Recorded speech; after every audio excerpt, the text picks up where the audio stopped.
News express at 6ಗೆ ಸ್ವಾಗತ. ನಾನು ಸುಷ್ಮಾ. ವರ್ಣ ಅಬ್ಬರಿಸಿ ಬೊಬ್ಬಿರಿದ ಉತ್ತರದಲ್ಲಿ ಹೇಗಿದೆ ಜನಜೀವನ?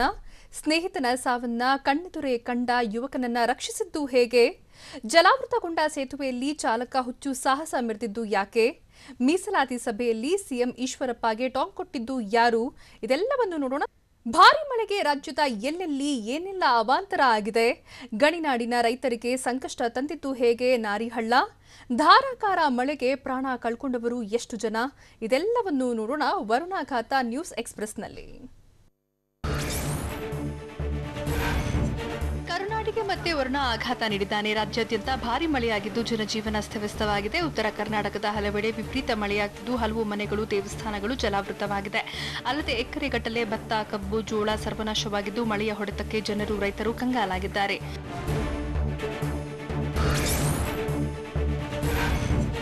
ಗಣಿನಾಡಿನಲ್ಲೂ ಮಹಾಮಳೆಯ ಆರ್ಭಟ ಜೋರಾಗಿದೆ. ಭಾರಿ ಮಳೆಯಿಂದ ನಾರಿಹಳ್ಳ ತುಂಬಿ ಹರಿತಿದ್ದು ಸಂಡೂರು ತಾಲೂಕಿನ ಗ್ರಾಮಗಳಲ್ಲಿ ಬೆಳೆ ಹಾನಿಯಾಗಿದೆ. ಕುರೆಕುಪ್ಪೆ, ವಡ್ಡು ಗ್ರಾಮಗಳಲ್ಲಿ ನೀರು ನುಗ್ಗಿ ನೂರಾರು ಎಕರೆ ಬೆಳೆ ನಾಶವಾಗಿದೆ. ವರುಣನ ಆರ್ಭಟದಿಂದ ಬೆಳೆ ನೀರು ಪಾಲಾಗಿದ್ದು ರೈತರು ಕಂಗಾಲಾಗಿದ್ದಾರೆ.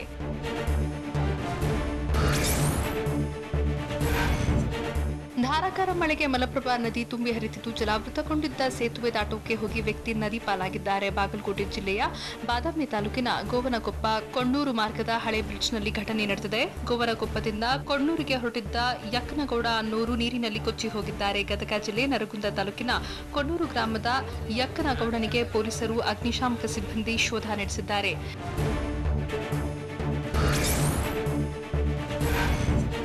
ಬಳ್ಳಾರಿ ಜಿಲ್ಲೆ ಹೂವಿನಹಡಗಲಿ ತಾಲೂಕಿನ ಹಗರನೂರು ಬಳಿಯ ಹಳ್ಳದಲ್ಲಿ ಮೀನು ಹಿಡಿಯೋಕೆ ಹೋಗಿದ್ದ ವ್ಯಕ್ತಿಯೊಬ್ಬ ನೀರು ಪಾಲಾಗಿದ್ದಾನೆ. ಕೊಳಚಿ ತಾಂಡಾದ ಯಮನ ನಾಯಕ್ ಎಂಬಾತ ಹಳ್ಳ ತುಂಬಿದ್ರಿಂದ ಮೀನು ಹಿಡಿಯೋಕೆ ತೆರಳಿದ್ದ. ಈ ವೇಳೆ ಆಯತಪ್ಪಿ ಬಿದ್ದು ನೀರು ಪಾಲಾಗಿದ್ದಾನೆ.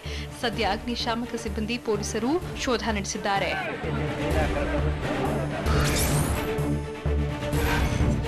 ಕೋಳೂರು ಬ್ರಿಡ್ಜ್ ಕಮ್ ಬ್ಯಾರೇಜ್ ಕಳಪೆ ಕಾಮಗಾರಿಯಿಂದ ಕುಸಿದಿಲ್ಲ ಅಂತ ಕೊಪ್ಪಳ ಶಾಸಕ ರಾಘವೇಂದ್ರ ಹಿಟ್ನಾಳ್ ಹೇಳಿದ್ದಾರೆ.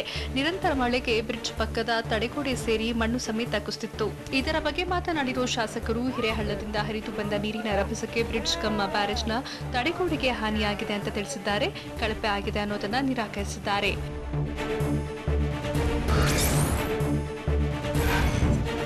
ಬಾಗಲಕೋಟೆ ಜಿಲ್ಲೆ ಬೀಳಗಿ ತಾಲೂಕಿನ ಕೊಪ್ಪ ಎಸ್ಕೆ ಗ್ರಾಮದಲ್ಲಿ ನಿರಂತರ ಮಳೆಗೆ ಕೊಳವೆ ಬಾವಿಯೊಂದು ಉಕ್ಕಿ ಹರಿತಾ ಇದೆ. ನಿರಂತರ ವರ್ಷಧಾರೆ ಜೊತೆಗೆ ನದಿ ಹರಿಯುವಿಕೆಯಿಂದ ಅಂತರ್ಜಲ ಮಟ್ಟ ಹೆಚ್ಚಾಗಿ ನೀರು ಬೋರ್ವೆಲ್ನಿಂದ ಉಕ್ತಿದೆ ಅಂತ ಹೇಳಲಾಗಿದೆ. ಇದರಿಂದಾಗಿ ರೈತ ವೆಂಕಟೇಶ್ ಪಾಟೀಲ್ರ ಸಂತಸಗೊಂಡಿದ್ದಾರೆ.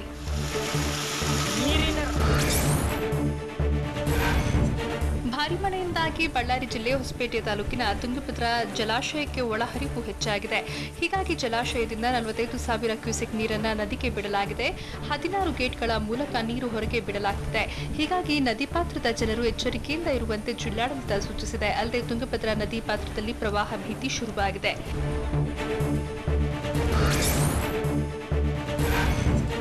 ಸಿಲಿಕಾನ್ ಸಿಟಿ ಬೆಂಗಳೂರಿನಲ್ಲಿ ವರುಣನ ಅಬ್ಬರ ಸದ್ಯಕ್ಕೆ ನಿಲ್ಲಿಲ್ಲ. ಬಂಗಾಳ ಕೊಲ್ಲಿಯಲ್ಲಿ ವಾಯುಭಾರ ಕುಸಿತದಿಂದ ರಾಜ್ಯದಲ್ಲಿ 2 ದಿನ ಅತಿ ಹೆಚ್ಚು ಮಳೆಯಾಗುವ ಸಾಧ್ಯತೆ ಇದೆ. ಬೆಂಗಳೂರಿನಲ್ಲಿ ರಾತ್ರಿ ಹೊತ್ತು ಗುಡುಗು ಸಹಿತ ಭಾರೀ ಮಳೆಯಾಗಲಿದೆ ಅಂತ ಕರ್ನಾಟಕ ರಾಜ್ಯ ನೈಸರ್ಗಿಕ ವಿಕೋಪ ಇಲಾಖೆ ಕಿರಿಯ ವಿಜ್ಞಾನಿ SSM ಗವಾಸ್ಕರ್ ಮಾಹಿತಿ ನೀಡಿದ್ದಾರೆ.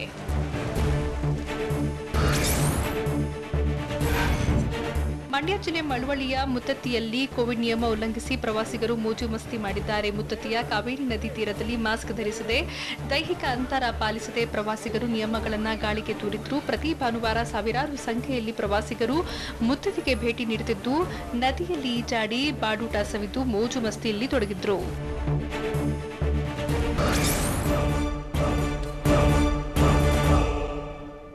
ಕ್ರೇನ್ ಮೂಲಕ ಯುವಕನನ್ನ ರಕ್ಷಿಸಿದ್ದು ಎಲ್ಲಿ? ತುಂಬಿ ಹರಿಯುತ್ತಿರುವ ನೀರಿನಲ್ಲಿ ಬಸ್ ಚಾಲಕ ಮಾಡಿದ ಎಡವಟ್ಟು ಏನು?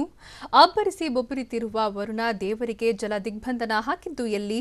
ಇದೆಲ್ಲವನ್ನು ನೋಡೋಣ ಉತ್ತರ ತತ್ತರ ನ್ಯೂಸ್ ಎಕ್ಸ್‌ಪ್ರೆಸ್‌ನಲ್ಲಿ.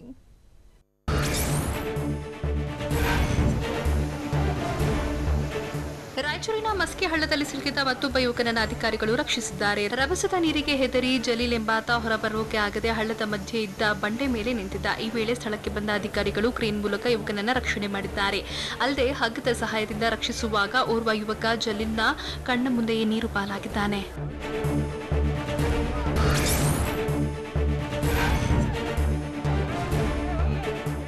ಇನಾಮಹೊಂಗಲದ ಬಳಿ ಸರ್ಕಾರಿ ಬಸ್ ಚಾಲಕನೊಬ್ಬ ಹುಚ್ಚು ಸಾಹಸ ಮೆರೆದಿದ್ದಾನೆ.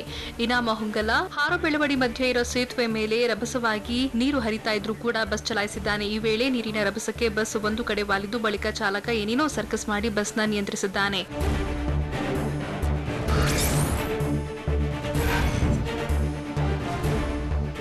ಚಿತ್ರದುರ್ಗ ಜಿಲ್ಲೆಯಾದ್ಯಂತ ಕಳೆದ 2 ದಿನದಿಂದ ಸತತವಾಗಿ ಮಳೆ ಸುರಿತಾ ಇದೆ. ಪರಿಣಾಮ ಚಿತ್ರದುರ್ಗ ತಾಲೂಕಿನ ಗೋನೂರು ಗ್ರಾಮದ ಬಳಿ ಇರೋ ಕೆರೆ ಕೋಡಿ ಬಿದ್ದಿದೆ. ಅಲ್ಲದೆ ಚಳ್ಳಕೆರೆ ಪಟ್ಟಣದ ವಿವಿಧೆಡೆ ಕೂಡ ಮಳೆ ಸುರಿದಿದ್ದು ಶಾರದಾಂಬ ಲೇಔಟ್ನಲ್ಲಿ ಮನೆಗಳಿಗೆ ಮಳೆ ನೀರು ನುಗ್ಗಿ ಜನಜೀವನ ಅಸ್ತವ್ಯಸ್ತವಾಗಿತ್ತು.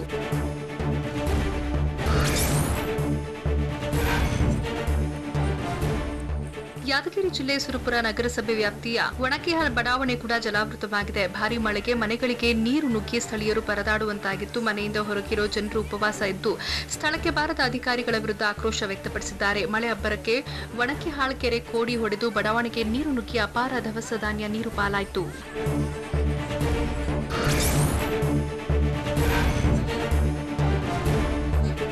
ಬಾಗಲಕೋಟೆ ತಾಲೂಕಿನ ತುಳಸಿಗೇರಿಯಲ್ಲಿ ದೇವಸ್ಥಾನವೊಂದು ಜಲಾವೃತಗೊಂಡಿದೆ. ಭಾರೀ ವರ್ಷಧಾರೆಗೆ ಗ್ರಾಮದ ತುಳಸಿಗೇರಿ ಆಂಜನೇಯ ದೇವಸ್ಥಾನ ಸುತ್ತಮುತ್ತ ಸುಮಾರು 2 ಅಡಿಯಷ್ಟು ನೀರು ನಿಂತಿದೆ. ಅಲ್ಲದೆ ದೇವಸ್ಥಾನದ ಅಕ್ಕಪಕ್ಕದಲ್ಲಿರುವ ಅಂಗಡಿಗಳಿಗೂ ನೀರು ನುಗ್ಗಿದ್ದು ಅವಾಂತರ ಸೃಷ್ಟಿಯಾಗಿದೆ.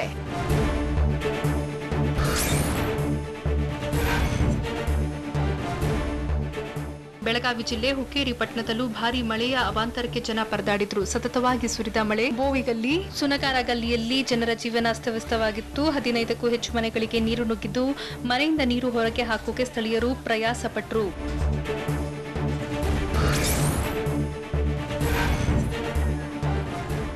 ಯಾದಗಿರಿ ಜಿಲ್ಲೆ ಹುಣಸೂರು ತಾಲೂಕಿನ ಜುಮಾಲಾಪುರ ಗ್ರಾಮದ ಸುತ್ತಮುತ್ತ ಸುರಿದ ವರ್ಷಧಾರೆಗೆ ಜನಜೀವನ ಅಸ್ತವ್ಯಸ್ತವಾಗಿತ್ತು. ಮಳೆ ಜೊತೆ ಗಾಳಿ ಜೋರಾಗಿ ಬೀಸಿದ್ದು ಯಮನಪ್ಪ ಅನ್ನೋರಿಗೆ ಸೇರಿದ ಭತ್ತದ ಬೆಳೆ ನೆಲಕ್ಕೆ ಉರುಳಿತ್ತು. 15 ದಿನಗಳ ಬಳಿಕ ಬಿಡುವು ಕೊಟ್ಟು ಮಳೆ ಮತ್ತೆ ಶುರುವಾಗಿದ್ದು ವರ್ಣನ ಆರ್ಭಟಕ್ಕೆ ಜನ ಹೈರಾಣಾಗಿದ್ದಾರೆ.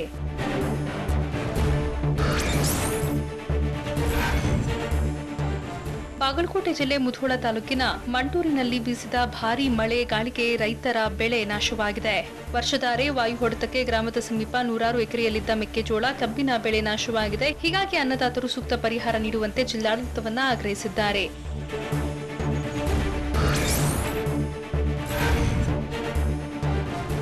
ಕೊಪ್ಪಳ ಜಿಲ್ಲೆಯಲ್ಲಿ ವರ್ಣನ ಅಬ್ಬರದಿಂದಾಗಿ 10 ಮರಗಳು ನೀರು ಪಾಲಾಗಿದೆ. ಕೋಳೂರು ಬಳಿ ಬ್ರಿಡ್ಜ್ ಬ್ಯಾರೇಜ್ ಕುಸಿದಿದ್ದು ಬ್ಯಾರೇಜ್ ಪಕ್ಕದಲ್ಲಿದ್ದ ಭೂಮಿ ಹಂತ ಹಂತವಾಗಿ ಕುಸಿದಿದೆ. ಇದರಿಂದ ಬ್ಯಾರೇಜ್ ಪಕ್ಕದಲ್ಲಿದ್ದ ಮರಗಳು ಕೂಡ ನೀರು ಪಾಲಾಗಿವೆ.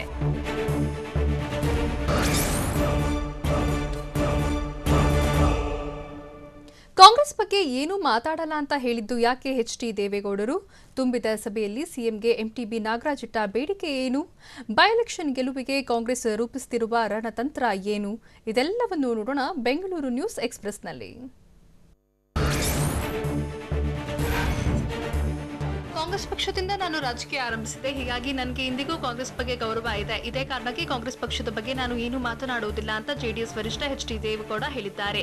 ಬೆಂಗಳೂರಿನಲ್ಲಿ ಮಾತನಾಡಿದ ಅವರು, ನಾನು ಬೇರೆ ಬೇರೆ ಕಾರಣಗಳಿಂದ ಕಾಂಗ್ರೆಸ್ ಪಕ್ಷವನ್ನ ಬಿಟ್ಟು ಬಿಜೆಪಿಯವರ ಜೊತೆ ಸೇರಿಕೊಂಡೆ. ಆದರೆ ನಾನು ಯಾವತ್ತೂ ಅಧಿಕಾರಕ್ಕಾಗಿ ಆಸೆ ಬಿದ್ದ ವ್ಯಕ್ತಿ ಅಲ್ಲ ಅಂತ ದೇವೇಗೌಡರು ಹೇಳಿದರು.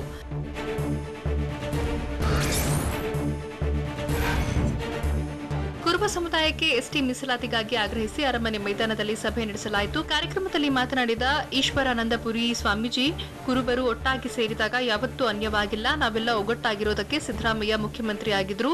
ಈಗ ಮತ್ತೆ ನಾವೆಲ್ಲರೂ ಒಟ್ಟಾಗಿ ಹೋರಾಟ ಮಾಡ್ತೇವೆ ಅಂತ ಹೇಳಿದ್ರು.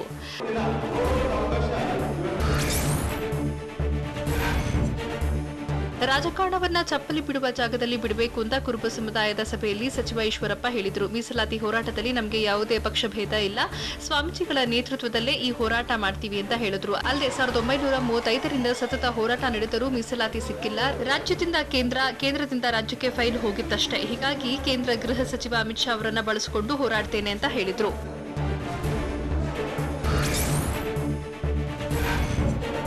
ಸಿಎಂ ಯಡಿಯೂರಪ್ಪ ಸಚಿವ ಈಶ್ವರಪ್ಪಗೆ ಎಂಟಿಬಿ ನಾಗರಾಜ್ ಟಾಂಗ್ ಕೊಟ್ಟಿದ್ದಾರೆ. ಬಿಎಸ್ ಯಡಿಯೂರಪ್ಪ ಸಿಎಂ ಆಗೋಕೆ ಕುರುಬ ಸಮುದಾಯದ ಬೆಂಬಲದಿಂದ ಎಚ್ ವಿಶ್ವನಾಥ್, ಆರ್ ಶಂಕರ್, ನಾನು ಕಂಬಳಿ ಬೀಸಿದ್ದ ಕಾರಣ. ಅಲ್ಲದೆ ಈಶ್ವರಪ್ಪ ಇವತ್ತು ಸಚಿವರಾಗಿದ್ರೆ ಅದಕ್ಕೆ ಕುರುಬ ಸಮುದಾಯದ ನಾಯಕರ ಬೆಂಬಲ ಕಾರಣ. ಇದನ್ನ ನೆನಪಲ್ಲಿ ಇಟ್ಕೊಂಡು ಕುರುಬ ಸಮುದಾಯಕ್ಕೆ ಎಸ್ಟಿ ಮೀಸಲಾತಿ ನೀಡಬೇಕು ಅಂತ ಎಂಟಿಬಿ ನಾಗರಾಜ್ ಆಗ್ರಹಿಸಿದ್ದಾರೆ.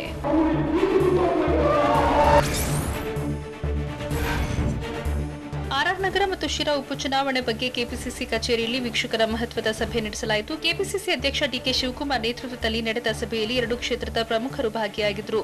ಮೊದಲು ನಡೆದ ಶಿರಾ ಕ್ಷೇತ್ರದ ಪ್ರಮುಖರ ಸಭೆಯಲ್ಲಿ ಮಾಜಿ ಡಿಸಿಎಂ ಪರಮೇಶ್ವರ್, ಕೆಎನ್ ರಾಜಣ್ಣ ಸೇರಿದಂತೆ ತುಮಕೂರು ಜಿಲ್ಲಾ ಕಾಂಗ್ರೆಸ್ ಮುಖಂಡರು, ಸ್ಥಳೀಯ ಮುಖಂಡರು ಭಾಗಿಯಾಗಿದ್ದರು.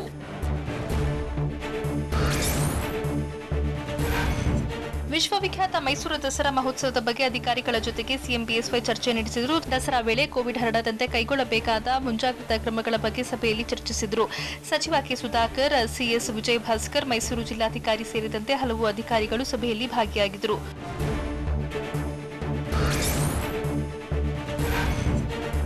ಕೊರೋನಾ ವೈರಸ್ ಅಬ್ಬರದ ನಡುವೆ ಹಬ್ಬಗಳು ಬಂದಿವೆ. ಹೀಗಾಗಿ ಸೂಕ್ತ ಮುಂಜಾಗ್ರತೆ ವಹಿಸುವಂತೆ ಸಿಎಂ ಯಡಿಯೂರಪ್ಪ ಮನವಿ ಮಾಡಿದ್ದಾರೆ. ಕೊರೋನಾ ಪರಿಸ್ಥಿತಿ ನಡುವೆ ಮುಂಬರುವ ಹಬ್ಬಗಳ ದಿನಗಳಲ್ಲಿ ಮತ್ತಷ್ಟು ಜಾಗ್ರತೆ ವಹಿಸುವುದು ಅಗತ್ಯ. ವಿಶೇಷವಾಗಿ ಮೈಸೂರು ದಸರಾ ಸಂದರ್ಭದಲ್ಲಿ ಕೋವಿಡ್ ಹರಡದಂತೆ ಕೈಗೊಳ್ಳಬೇಕಾದ ಮುಂಜಾಗ್ರತಾ ಕ್ರಮಗಳ ಬಗ್ಗೆ ಇವತ್ತು ಸಚಿವರು ಅಧಿಕಾರಿಗಳ ಜೊತೆಗೆ ಸಭೆ ನಡೆಸಲಾಯಿತು ಅಂತ ಸಿಎಂ ಟ್ವೀಟ್ ಮಾಡಿದ್ದಾರೆ.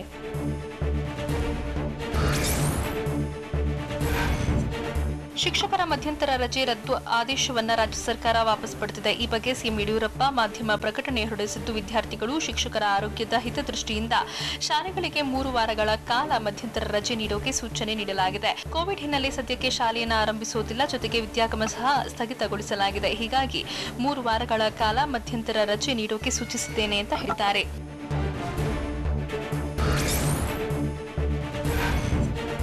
ಕೊರೋನಾ ಸೋಂಕಿನಿಂದ 108 ಆಂಬ್ಯುಲೆನ್ಸ್ ಚಾಲಕ ಬಲಿಯಾಗಿದ್ದು, ಮೃತನ ಕುಟುಂಬಸ್ಥರಿಗೆ ಸೂಕ್ತ ಪರಿಹಾರ ನೀಡುವಂತೆ ಆಗ್ರಹಿಸಿದ್ದಾರೆ. ಚಿತ್ರದುರ್ಗ ಜಿಲ್ಲೆಯಲ್ಲಿ ಚಾಲಕನಾಗಿ ಕಾರ್ಯನಿರ್ವಹಿಸುತ್ತಿದ್ದ ಜಗದೀಶ್ಗೆ ಕೊರೋನಾ ಸೋಂಕಿತರನ್ನ ಆಸ್ಪತ್ರೆಗೆ ಶಿಫ್ಟ್ ಮಾಡುವ ಸಮಯದಲ್ಲಿ ಸೋಂಕು ತಗುಲಿತ್ತು. ಹೀಗಾಗಿ ಆರೋಗ್ಯ ಇಲಾಖೆ ನಿರ್ಲಕ್ಷ್ಯದಿಂದ ಜಗದೀಶ್ ಸಾವನ್ನಪ್ಪಿದ್ದಾರೆ ಅಂತ ಆರೋಪಿಸಿರುವ 108 ಆಂಬ್ಯುಲೆನ್ಸ್ ರಾಜ್ಯ ಚಾಲಕರ ಸಂಘ ಪರಿಹಾರ ನೀಡುವಂತೆ ಸರ್ಕಾರಕ್ಕೆ ಮನವಿ ಮಾಡಿದ್ದಾರೆ.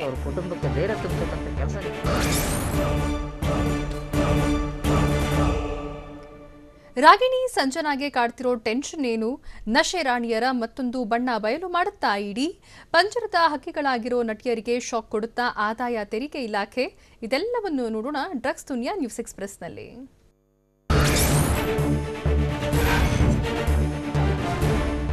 ಡ್ರಗ್ ಮಾಫಿಯಾದಲ್ಲಿ ಬಂಧನವಾಗಿರುವ 2 ನಟಿಯರಿಗೆ ಮುಂದಿನ ಜೀವನದ ಬಗ್ಗೆ ಆತಂಕ ಶುರುವಾಗಿದೆ. ಪೋಷಕರ ಕಂಡ್ರು, ವಕೀಲರನ್ನ ಕಂಡ್ರು ಸಂಜನಾ ರಾಗಿಣಿ ಕಣ್ಣೀರು ಹಾಕ್ತಿದ್ದಾರೆ. ಅಲ್ಲದೆ ಜೈಲಿನಲ್ಲಿ ಖೈದಿ ಸಿಬ್ಬಂದಿ ಬಳಿಯೂ ತಮ್ಮ ಗೋಳನ್ನ ಹೇಳ್ಕೊಂಡಿದ್ದಾರೆ. ಪ್ರತ್ಯೇಕ ಸೆಲ್ನಲ್ಲಿ ಒಂಟಿಯಾಗಿರುವಂತಹ ಇಬ್ಬರಿಗೂ ಗೊಂದಲ ಶುರುವಾಗಿದ್ದು, ಇಷ್ಟೆಲ್ಲ ಆದ್ಮೇಲೆ ಮುಂದೆ ನಮ್ಮ ಜೀವನ ಹೇಗೆ ಅನ್ನೋ ಚಿಂತೆ ಕಾಡ್ತಾ ಇದೆ.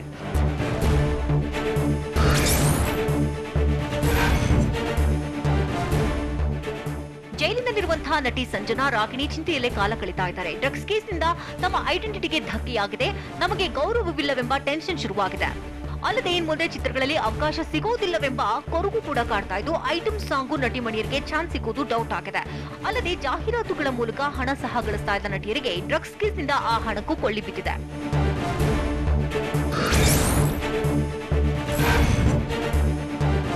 ಸ್ಟಾರ್ ಆಗಿ ಮೆರೆದಂತಹ ರಾಗಿಣಿ ದ್ವಿವೇದಿ, ಸಂಜನಾ ಗಲ್ರಾನಿಗೆ ಡ್ರಗ್ ಕೇಸ್ ಮುಳುವಾಗಿದ್ದು, ಸ್ಟಾರ್ ಗಿರಿಗೆ ಬ್ರೇಕ್ ಬಿದ್ದಿದೆ. ಐಷಾರಾಮಿ ಮೋಜು ಮಸ್ತಿಯ ಪಾರ್ಟಿಗಳಿಗೂ ಕೂಡ ವಿರಾಮ ಬಿಟ್ಟಿದ್ದು, ಇನ್ನು ಮುಂದೆ ನಟಿಮಣಿಯರಿಗೆ ಸ್ಟಾರ್ ಪಾರ್ಟಿಗಳಿಗೆ ಎಂಟ್ರಿ ಇರೋದಿಲ್ಲ. ಇದಷ್ಟೇ ಅಲ್ಲ, ಡ್ರಗ್ಸ್ ಲಿಂಕ್ ಸಹ ಕಳೆದುಕೊಳ್ಳಲಿದ್ದಾರೆ. ಡ್ರಗ್ಸ್ ಕೇಸ್ನಲ್ಲಿ ನಟಿಯರು ಲಾಕ್ ಆಗಿದ್ದಕ್ಕೆ ಡ್ರಗ್ಸ್ ಪೆಟ್ಟರ್ ದೂರ ಉಳಿಯಲಿದ್ದಾರೆ.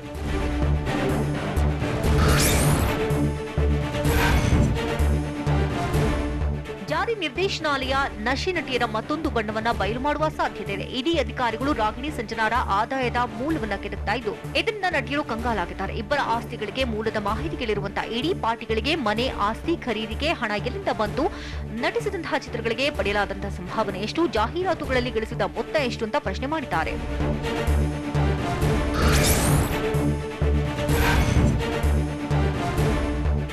ಸಿಸಿಬಿ ಇಡಿ ತನಿಖೆಯಿಂದ ಸುಸ್ತಾದ ನಟಿಯರಿಗೆ ಸದ್ಯದಲ್ಲೇ ಮತ್ತೊಂದು ಶಾಕ್ ಸಿಗುವ ಸಾಧ್ಯತೆ ಇದೆ. ಜಾರಿ ನಿರ್ದೇಶನಾಲಯದ ತನಿಖೆ ವೇಳೆ ಇಬ್ಬರಿಂದ ಮಹತ್ವದ ಮಾಹಿತಿ ಸಂಗ್ರಹವಾಗಿದ್ದು, ಇಡಿ ಮಾಹಿತಿಯನ್ನು ಆಧರಿಸಿ ಕೇಸ್ಗೆ ಆದಾಯ ತೆರಿಗೆ ಇಲಾಖೆ ಎಂಟ್ರಿ ಕೊಡುತ್ತಾ ಅನ್ನುವಂತಹ ಡೌಟ್ ಶುರುವಾಗಿದೆ. ಹೀಗಾಗಿ ಸದ್ಯದ ಬೆಳವಣಿಗೆಗಳಿಂದ ಸಂಜನಾ ಮತ್ತು ರಾಗಿಣಿ ಕಂಗೆಟ್ಟಿದ್ದಾರೆ.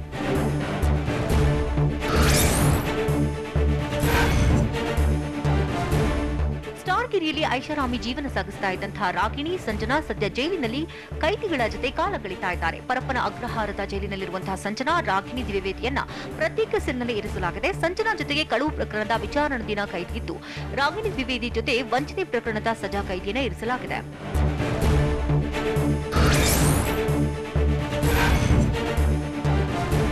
ಡ್ರಗ್ಸ್ ಕೇಸ್ ಕೇಸ್ನಲ್ಲಿ ಸಿಲುಕಿ ಪರಪ್ಪನ ಅಗ್ರಹಾರದ ಜೈಲು ಸೇರಿರುವಂತಹ ರಾಗಿಣಿ ದ್ವಿವೇದಿ ಸಂಜನಾ ಗಲ್ರಾನಿಯನ್ನ ಪ್ರತ್ಯೇಕ ಸೆಲ್ಗೆ ಶಿಫ್ಟ್ ಮಾಡಲಾಗಿದೆ. ಇಬ್ಬರು ಡ್ರಗ್ಸ್ ಕೇಸ್ನಲ್ಲಿ ಅರೆಸ್ಟ್ ಆಗಿದ್ದು ಇಬ್ಬರು ಸ್ನೇಹಿತರು ಅಂತ ಒಂದೇ ಸೆಲ್ನಲ್ಲಿ ಇಡಲಾಗಿದ್ದು, ಆದರೆ ನಿತ್ಯ ಕಿರಿಕ್ ಮಾಡ್ಕೊಳ್ತಾ ಇದ್ದಂತಹ ನಟಿಯರು ಸಣ್ಣ ಪುಟ್ಟ ವಿಚಾರಕ್ಕೂ ಜಗಳ ಶುರು ಮಾಡ್ಕೊಳ್ತಾ ಇದ್ರು. ಹೀಗಾಗಿ ಇದೀಗ ಇಬ್ಬರನ್ನ ಪ್ರತ್ಯೇಕ ಸೆಲ್ಗೆ ಶಿಫ್ಟ್ ಮಾಡಲಾಗಿದೆ.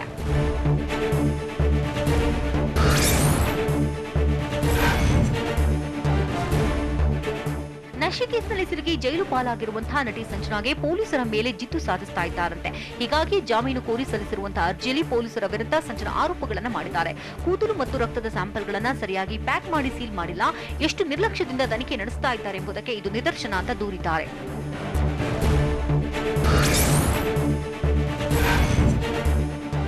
ಸ್ಯಾಂಡಲ್ವುಡ್ ಬಾಲಿವುಡ್ನಲ್ಲಿ ಸದ್ಯ ಡ್ರಗ್ಸ್ ನದೇ ಸುದ್ದಿ. ಹೀಗಾಗಿ ನೀವು ಡ್ರಗ್ಸ್ ತಗೋತೀರಾ ಅಂತ ನಟಿ ಯಾಮಿ ಗೌತಮ್ಗೆ ಫ್ಯಾನ್ಸ್ ಕೇಳಿದ್ದಾರೆ. ಟ್ವಿಟರ್ನಲ್ಲಿ ಆಸ್ಕ್ ಮಿ ಎನಿಥಿಂಗ್ ಸೆಷನ್ ನಡೆಸಿರುವಂತಹ ಯಾಮಿ ಗೌತಮ್ಗೆ ಅಭಿಮಾನಿಯೊಬ್ಬ ನೀವು ಡ್ರಗ್ಸ್ ತಗೋತೀರಾ, ನೀವು ಡ್ರಗ್ಸ್ ತಗೊಳ್ತೀರಿ ಅಂತಾದ್ರೆ ಹಾರ್ಟ್ ಬ್ರೇಕ್ ಆಗುತ್ತೆ ಅಂತ ಟ್ವೀಟ್ ಮಾಡ್ತಾರೆ. ಇದಕ್ಕೆ ಉತ್ತರಿಸಿದಂತಹ ಯಾಮಿ, ನೋ, ನಾನ್ ತೆಗೆದುಕೊಳ್ಳೋದಿಲ್ಲ, ನಾನು ಅದಕ್ಕೆ ವಿರೋಧ, ಡ್ರಗ್ಸ್ಗೆ ನೋ ಅಂತ ಹೇಳಿ ಉತ್ತರಿಸಿದ್ದಾರೆ.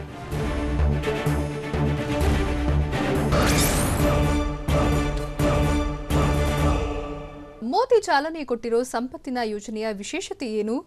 ಉತ್ತರ ಪ್ರದೇಶದಲ್ಲಿ ಕಾಂಗ್ರೆಸ್ ನಾಯಕಿ ಮೇಲೆ ಸ್ವಪಕ್ಷದ ಕಾರ್ಯಕರ್ತರೇ ಹಲ್ಲೆ ಮಾಡಿದ್ದು ಯಾಕೆ? ದೆಹಲಿಯಲ್ಲಿ 50 ಲಕ್ಷ ರೂಪಾಯಿ ದಂಡ ಬಿದ್ದಿದ್ದು ಯಾರಿಗೆ? ಇದೆಲ್ಲವನ್ನು ನೋಡೋಣ ನ್ಯಾಷನಲ್ ನ್ಯೂಸ್ ಎಕ್ಸ್‌ಪ್ರೆಸ್‌ನಲ್ಲಿ.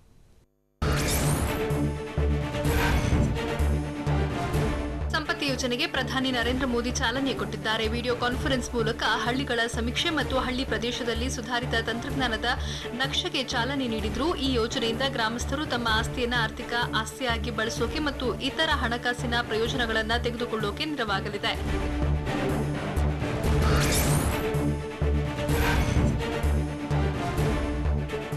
ಉತ್ತರ ಪ್ರದೇಶದ ಹತ್ರಾಸ್ ಅತ್ಯಾಚಾರ ಪ್ರಕರಣ ಇಡೀ ದೇಶದಲ್ಲೇ ಆಕ್ರೋಶ ವ್ಯಕ್ತವಾಗಿತ್ತು. ಇದರ ಮಧ್ಯೆ ಅತ್ಯಾಚಾರ ಮತ್ತು ಕೊಲೆ ಪ್ರಕರಣಕ್ಕೆ ನಾನಾ ರೀತಿಯ ತಿರುವುಗಳು ಸಹ ಸಿಕ್ಕಿವೆ. ಇವೆಲ್ಲದರ ಮಧ್ಯೆ ನಾಳೆ ಅಲಹಾಬಾದ್ ಕೋರ್ಟ್ನ ಲಕ್ನೋ ಪೀಠದಲ್ಲಿ ವಿಚಾರಣೆ ನಡೆಯಲಿದೆ. ಅತ್ಯಾಚಾರಿಗಳಿಗೆ ತಕ್ಕ ಶಿಕ್ಷೆ ಆಗಬೇಕು ಅಂತ ಕುಟುಂಬಸ್ಥರು ಆಗ್ರಹಿಸಿದ್ದಾರೆ.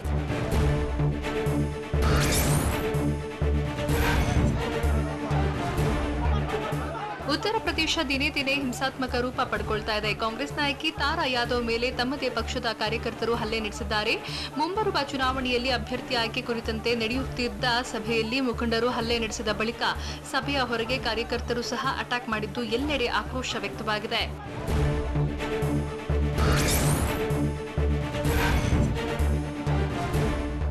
ಉತ್ತರ ಪ್ರದೇಶದ ಹತ್ರಾಸ್ ಅತ್ಯಾಚಾರ ಕೇಸ್ಗೆ ನ್ಯಾಯ ಸಿಗುವಂತೆ ಒತ್ತಾಯಿಸಿ ಕಾಂಗ್ರೆಸ್ ಆಗ್ರಹಿಸ್ತಾ ಇದೆ. ಆದರೆ ಮತ್ತೊಂದು ಕಡೆ ಅತ್ಯಾಚಾರ ಆರೋಪಿಗೆ ಟಿಕೆಟ್ ನೀಡಿದೆ. ಇದಕ್ಕೆ ಆಕ್ರೋಶ ವ್ಯಕ್ತಪಡಿಸಿದ ತಾರಾ ಯಾದವ್ ಇಂಥ ನಿರ್ಧಾರ ಕಾಂಗ್ರೆಸ್ಗೆ ಕಳಂಕ ತರಲಿದೆ ಅಂತ ಹೇಳಿದ್ದಾರೆ.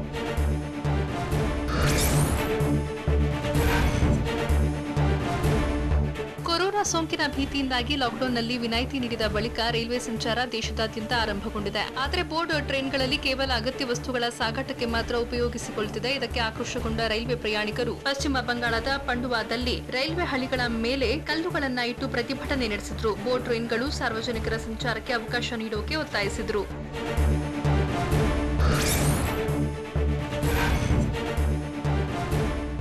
ವಾಯುಮಾಲಿನ್ಯ ನಿಯಂತ್ರಣ ಕ್ರಮಗಳನ್ನು ಉಲ್ಲಂಘಿಸಿದ ನ್ಯಾಷನಲ್ ಕ್ಯಾಪಿಟಲ್ ರೀಜನ್ ಟ್ರಾನ್ಸ್ಪೋರ್ಟ್ ಕಾರ್ಪೊರೇಷನ್ಗೆ ದೆಹಲಿ ಸರ್ಕಾರ 50 ಲಕ್ಷ ದಂಡ ವಿಧಿಸಿದೆ. ದೆಹಲಿ ಪರಿಸರ ಇಲಾಖೆ ಸಚಿವ ಗೋಪಾಲ್ ರಾಯ್ ನೇತಾಜಿ ನಗರ, ಕಸ್ತೂರಬಾ ನಗರದಲ್ಲಿ ಪರಿಶೀಲನೆ ನಡೆಸಿದ್ರು. ಈ ವೇಳೆ ವಿಕಾಸ ಸದನ್ ಬಳಿ ಡಸ್ಟ್ ಮುಚ್ಚಿರದೇ ಇರುವುದು ಕಂಡುಬಂತು. ಹೀಗಾಗಿ ನಿಯಮ ಉಲ್ಲಂಘಿಸಿದ ಎನ್ಸಿಆರ್ಟಿಸಿಗೆ 50 ಲಕ್ಷ ದಂಡ ವಿಧಿಸಲಾಗಿದೆ.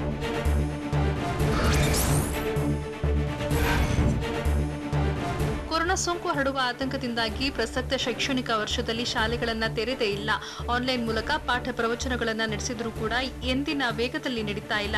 ಹೀಗಾಗಿ ಸಿಬಿಎಸ್ಇ ಮತ್ತು ಐಸಿಎಸ್ಇ ಮಂಡಳಿಗಳು ಪ್ರಸಕ್ತ ಶೈಕ್ಷಣಿಕ ವರ್ಷದ 10 ಮತ್ತು 12ನೇ ತರಗತಿಯ ಪಠ್ಯಕ್ರಮವನ್ನು 50% ಇಳಿಸೋಕೆ ಚಿಂತನೆ ನಡೆಸಿದೆ.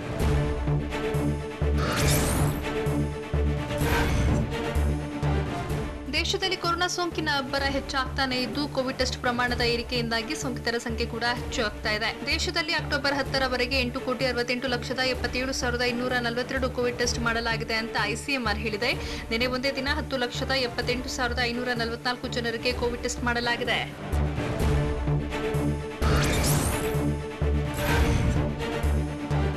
ಕರ್ನಾಟಕದಲ್ಲಿ ದೆಹಲಿಯಲ್ಲಿ ಬಿಜೆಪಿ ಸರ್ಕಾರ ಭ್ರಷ್ಟಾಚಾರದಲ್ಲಿ ಮುಳುಗಿದೆ. ಸಿಎಂ ಯಡಿಯೂರಪ್ಪ ಈ ಕೂಡಲೇ ರಾಜೀನಾಮೆ ನೀಡಲಿ ಅಂತ ಕಾಂಗ್ರೆಸ್ ನಾಯಕ ಅಭಿಷೇಕ್ ಮನು ಸಿಂಘ್ವಿ ಆಗ್ರಹಿಸಿದ್ದಾರೆ. ದೆಹಲಿಯಲ್ಲಿ ಮಾತನಾಡಿದ ಅವರು ಪ್ರಧಾನಿ ಮೋದಿ ಭ್ರಷ್ಟಾಚಾರದ ಬಗ್ಗೆ ಯಾಕೆ ಮೌನವಾಗಿದ್ದಾರೆ ಅಂತ ಪ್ರಶ್ನೆ ಮಾಡಿದ್ರು. ಅಲ್ಲದೆ ಯಡಿಯೂರಪ್ಪ ಸರ್ಕಾರದ ಭ್ರಷ್ಟಾಚಾರದ ಬಗ್ಗೆ ಸುಪ್ರೀಂ ಕೋರ್ಟ್ ಅಥವಾ ಹೈಕೋರ್ಟ್ ನ್ಯಾಯಾಧೀಶರಿಂದ ತನಿಖೆಯಾಗಲಿ ಅಂತ ಒತ್ತಾಯಿಸಿದ್ರು.